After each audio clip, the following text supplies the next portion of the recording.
Et à nouveau, bienvenue à toutes et à tous à cette émission spéciale en direct de Médien TV, émission spéciale bien sûr à l'occasion de cette journée internationale des droits de la femme. Nous continuons notre discussion, toujours depuis Casablanca avec nous Monique El Grichi. Se joint à nous depuis Miami aux États-Unis, Yasmina Ben Slimane, fondatrice de Politics for Her. Merci mesdames de vous joindre à nous. Ma question va vers Monique El Grichi et c'est par rapport à ce que l'on discutait avec Lamia Fikrat il y a quelques minutes, à cette question de mentalité et cette place du digital. Quelle est la place aujourd'hui du digital pour faire avancer les choses en faveur d'une inclusion ou de plus de respect des droits de cette femme marocaine? Alors, je vais vous dire que je suis un petit peu effondrée par la prise d'assaut sur les réseaux sociaux des femmes et surtout on véhicule beaucoup de clichés sexistes. Absolument. Avec une hypersexualisation qui n'ont jamais été aussi présents aujourd'hui sur les réseaux sociaux. Je pense que Instagram aujourd'hui, grâce à des applications, vous rend très jolie, très belle. Et qu'aujourd'hui, finalement, on a plus tendance à montrer la vie que son avis. Et ça, c'est un petit peu dangereux, je pense. Il y a aujourd'hui, grâce aux réseaux sociaux, il y a même des jeunes femmes qui sont devenues des stars, qui arrivent à en vivre. Mais tout ce qu'on montre, c'est beaucoup de jeunes bimbos, avec beaucoup de filtres, avec une vie un peu idéale. Et je pense que c'est pas très bon pour les jeunes femmes, justement, et les jeunes filles d'aujourd'hui, à qui on devrait plutôt enseigner la valeur du travail, la valeur du respect de soi et la valeur du travail en particulier, voilà. Il y a plus que de l'image, justement. Voilà. Yasmina Ben Slimane, justement, vous en faites une de vos causes dans le militantisme que vous avez entamé il y a quelques années maintenant, malgré votre jeune âge, n'est-ce pas? Et c'est tout en votre honneur. Cette image de la femme dans les réseaux sociaux aujourd'hui, malgré tous les appels et toutes les alertes qui ont été lancées, elle ne fait que se détériorer. Que faites-vous en tant que société civile pour arranger cela? Est-ce que déjà c'est rattrapable? Alors tout d'abord, merci de m'avoir aujourd'hui, c'est un vrai plaisir. Et je suis absolument d'accord avec tout ce qui a été mentionné auparavant. Il y a toujours eu des standards de beauté, ce depuis la nuit des temps, mais ça a été beaucoup plus accentué avec les réseaux sociaux, notamment avec l'utilisation de logiciels comme Photoshop, avec les filtres. Et bien sûr, les canons de beauté vont varier d'un endroit à un autre, mais ils promouvoient une image trop étroite et trop irréaliste de la féminité et des femmes en général. D'autant plus que les femmes et encore plus les jeunes femmes et les jeunes filles à travers le monde passent beaucoup plus de temps sur les réseaux sociaux qui, de nos jours, ont connu une invasion de modèles vides d'esprit où tout est axé sur le physique. Mais d'un autre côté, il y a aussi une utilisation positive des réseaux sociaux et de plus en plus de jeunes qui sont actives et qui militent pour une acceptance de soi avec les imperfections, avec des photos non retouchées. Et c'est aussi ce qu'on essaye de faire avec Politics for Her, qui se traduit par Politique pour elle, où pendant le mois de mars, par exemple, nous avons lancé une campagne Beyond Her Body, donc au-dessus de son corps, où on a encouragé les jeunes femmes à s'accepter, à s'aimer au naturel. Moi, je crois énormément en l'utilisation positive des réseaux sociaux et ça a été prouvé depuis les révoltes du printemps arabe parce que c'est primordial au changement. Surtout nous, en tant que jeunes, nous avons été nés dans un monde digital extrêmement connecté et on veut prouver à travers Politics for Her que nous sommes capables juste une personne est capable de changer le cours des choses et ça a été démontré récemment, par exemple aux États-Unis avec le Black Lives Matter Movement, juste avec une vidéo qui a été partagée des millions de fois, ça a apporté du changement. Ça a été le cas aussi du mouvement Me Too aux États-Unis contre les agressions sexuelles du célèbre producteur hollywoodien Harvey Weinstein.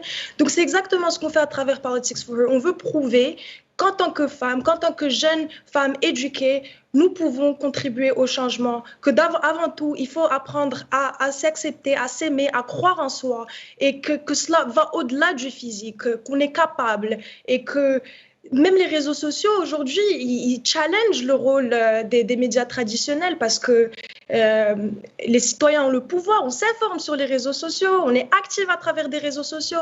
Et pour finir sur une note positive, moi, je vois de plus en plus de jeunes Marocains qui sont très actifs, notamment à travers les réseaux sociaux, et qui vont appliquer ce changement dans la vie réelle. Donc, absolument, c'est très rattrapable et je crois en la jeunesse et encore plus en la jeunesse marocaine. Et on y croit aussi, et grâce à des jeunes comme vous, certainement les choses vont bouger. Alors, Monique El-Grichi, tout à l'heure, je voulais vous interpeller sur cette question de harcèlement. Tout à l'heure, Lamia Fikrat a parlé de harcèlement dans le milieu scientifique par rapport à ces femmes ingénieurs. Qu'en est-il des métiers liés à l'image, des métiers de la communication, de la publicité? Est-ce le cas aussi au Maroc, comme c'est dans le monde entier? Et est-ce qu'on ne risquerait pas aussi de vivre un mouvement MeToo à l'échelle nationale qui soit lié bien sûr à la communication ou à la production audiovisuelle de manière beaucoup plus spécifique? Écoutez, je crois, oui, le sexisme, c'est quelque chose de très culturel au Maroc. Le harcèlement fait partie du quotidien des femmes. Mais professionnel, en fait, dans l'environnement professionnel. Plus dans l'environnement professionnel, bien sûr, dans des milieux ouvriers, agricoles, etc. Peut-être moins dans des milieux, disons, tertiaires, de services, etc. Mm-hmm. Mais franchement, avant de parler de harcèlement et de sexisme, comment voulez-vous au Maroc lutter contre le harcèlement et le sexisme alors que le viol n'est pas puni? Donc, à un moment donné, je veux dire... Enfin, si, il est puni. Enfin, je veux dire, il est puni, mais peut-être que les sentences ne sont pas... Non, l'article 486 n'aborde pas le viol en tant que tel. Il aborde les violences faites aux femmes, mais il n'aborde pas le viol. Et aujourd'hui, quand une jeune femme ou une femme porte plainte contre le viol, il faut qu'elle prouve qu'il y a eu une agression physique et des dégâts physiques, ce qui est extrêmement dur à prouver. De plus, elle s'expose à cause de la loi 490, l'article 490 et 491, à être poursuivie pour relations sexuelles hors mariage. Donc, vous voyez, on est quand même très, très loin des États-Unis et de la France et des mouvements MeToo, etc. Malheureusement, hein, on n'en est pas encore là, puisque chez nous, le viol n'est même pas encore puni. Le viol conjugal, encore moins. Un célèbre ministre de la Justice en 2013 avait déclaré que ce n'était pas possible de punir le viol conjugal puisque l'homme avait le droit au devoir conjugal. Donc, partant de là, voilà, on en est quand même très, très loin. Donc, oui, il y a du sexisme, oui, il y a du harcèlement, c'est clair, mais quelqu'un qui n'est pas puni parce qu'il a violé une jeune femme, on se rappelle tous de l'affaire Amina Filali, voilà, donc c'est pour ça que je pense quand même qu'au Maroc, on est quand même encore un petit peu loin. Alors au Maroc, c'est un peu une dichotomie. D'un côté, on a ce problème-là, et d'un autre côté, on est sur, comment dire, on est en même temps, voilà, sur les réseaux sociaux, effectivement, on est très fiers de dire qu'on a plus de 15 ou 20 millions d'internautes, voilà. Et malheureusement, alors effectivement, les réseaux sociaux, c'est vital. Aujourd'hui, c'est naturel et Lamia avait parfaitement raison.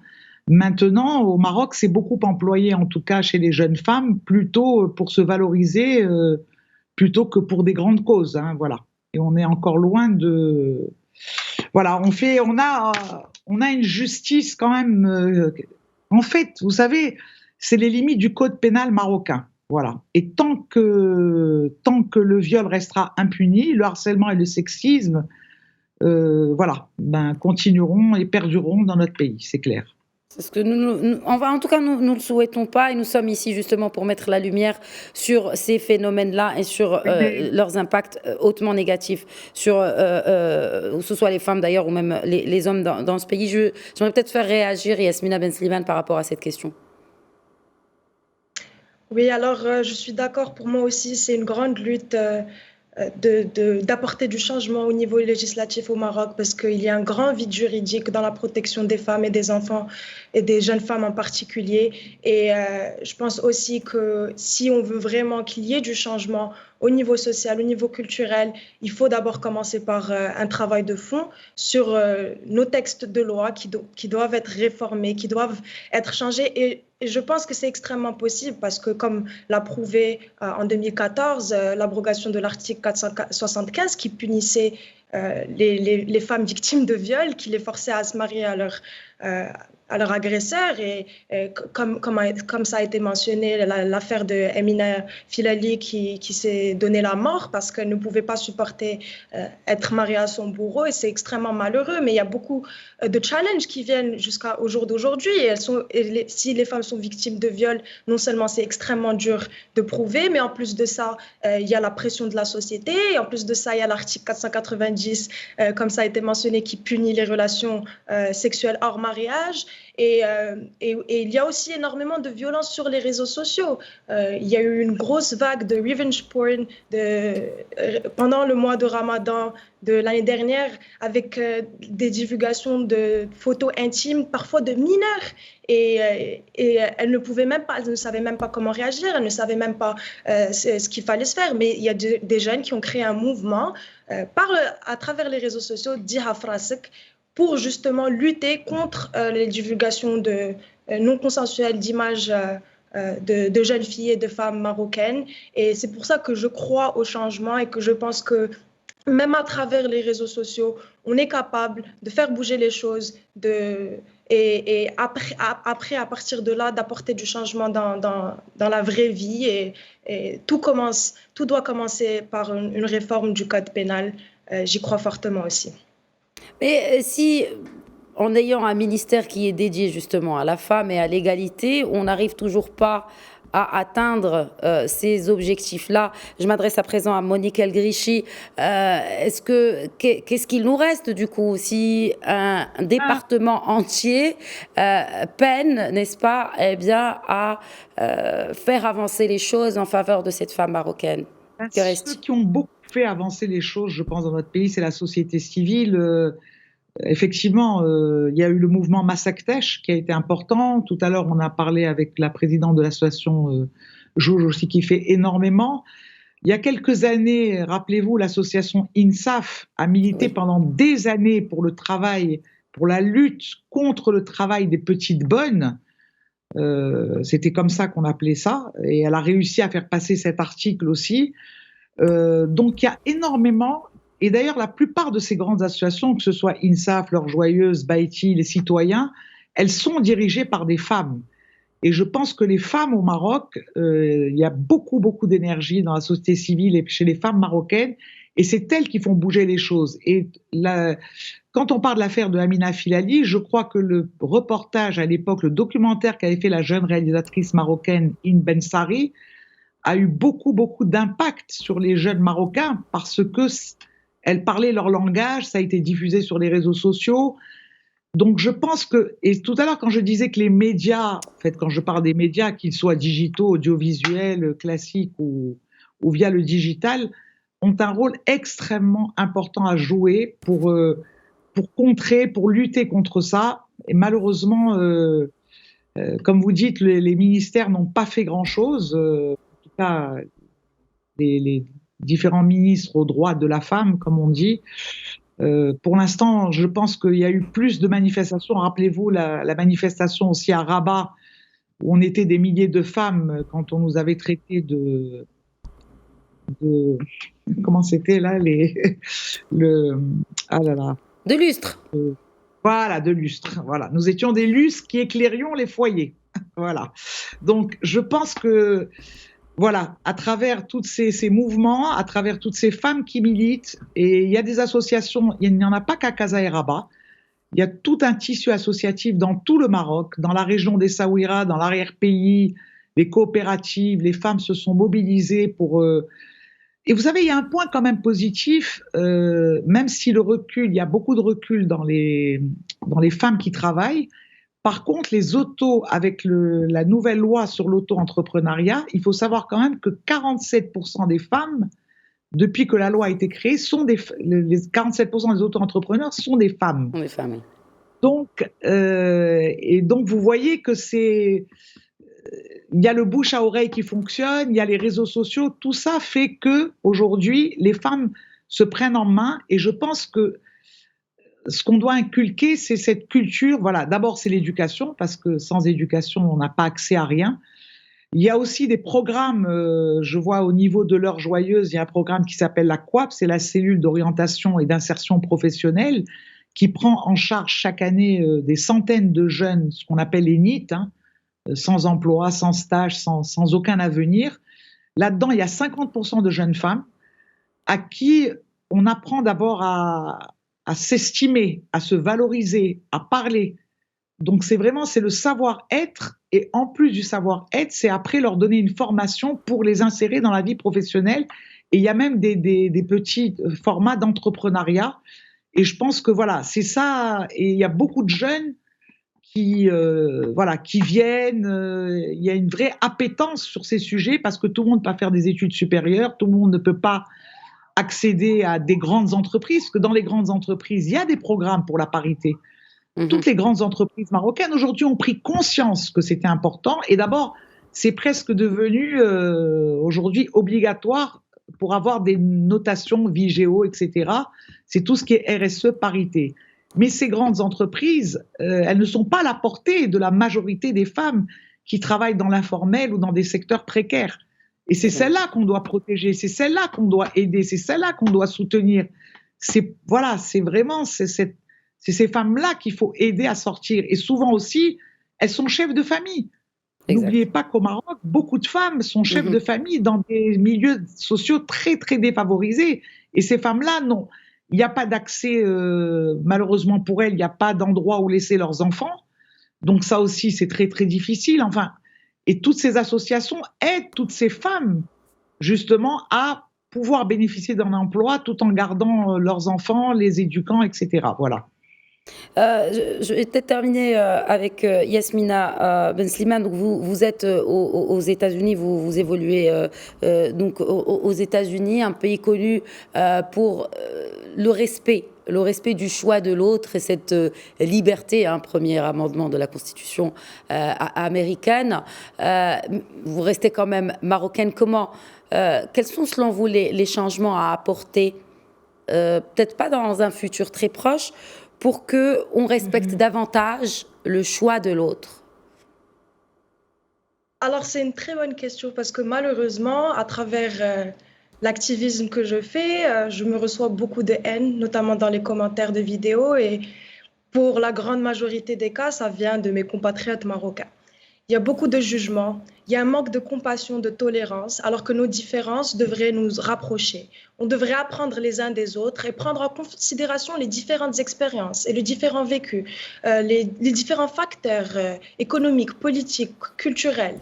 Et c'est pour ça que je prône le féminisme intersectionnel, parce que le féminisme, c'est justement respecter le choix des autres, respecter le choix des femmes. Si une femme, par exemple, veut consacrer sa vie et son temps à sa carrière, c'est tant mieux. Mais si une femme veut être femme au foyer, c'est aussi tant mieux. C'est justement avoir du respect envers les autres, parce que chacun a le droit, ou devrait avoir le droit, de prendre les décisions qu'il ou qu'elle veut concernant son corps, son bien-être, sa famille et son avenir, encore plus important. Et une question à se poser, c'est que si le choix des autres va vous déranger personnellement, demandez-vous pourquoi est-ce que ça vous dérange. Pourquoi ? Il faut arrêter d'avoir des préjugés, d'avoir des jugements de valeur. Et c'est tout simplement, ça n'aide pas. Ces préjugés, ils sont susceptibles de motiver votre réaction et tenir compte des circonstances qui distinguent dans leur vie de la vôtre. Donc, il faut écouter le raisonnement des autres. Il faut être apte à écouter et à apprendre, être ouvert d'esprit. Et c'est ça qui nous manque. Et bien sûr, ça va prendre des générations et des générations, mais bon, on l'espère un peu moins quand même que des générations et des générations. On espère que d'ici la prochaine génération, et grâce peut-être même aux réseaux sociaux, les choses pourraient changer quand même. Oui, bien sûr. C'est pour ça que je pense qu'il faut vraiment miser sur la jeunesse. Et il y a tellement d'espoir. Et les jeunes sont éduqués, ils sont conscients et ils veulent apporter du changement. Donc, c'est pour ça que ça fait toujours plaisir de voir cet élan de solidarité, que ce soit les Marocains au Maroc ou la diaspora.